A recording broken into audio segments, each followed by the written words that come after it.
If these protests had a favorable impact amongst the public sentiment to make people, be more in line with some of these narratives that are being pushed by the radical left, this stuff would still be allowed to go on. Still would have been allowed to go on. They didn't care that students, we played that phone call a parent made to campus police at UCLA. They didn't care. The lady might have cared, but the leadership, the officer who took the call might have cared, but the leadership at the university did not care.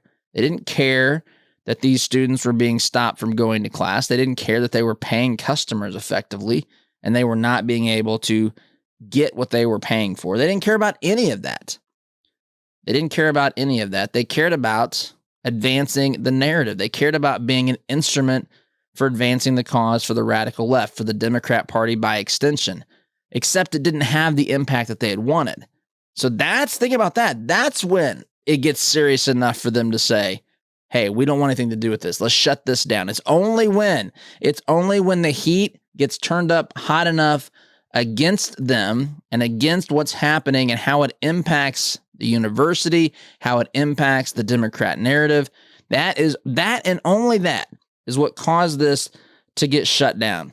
So forgive me, James, if I think that ignorance does not excuse all of this. Forgive me, James, if I believe that we have kids who are 18 years old who have enlisted in the United States military, who have fought wars and behaved like much more mature and reasonable and disciplined and just people of higher integrity to this nonsense that we see on these college campuses. Ignorance explains their misunderstanding of some of the facts.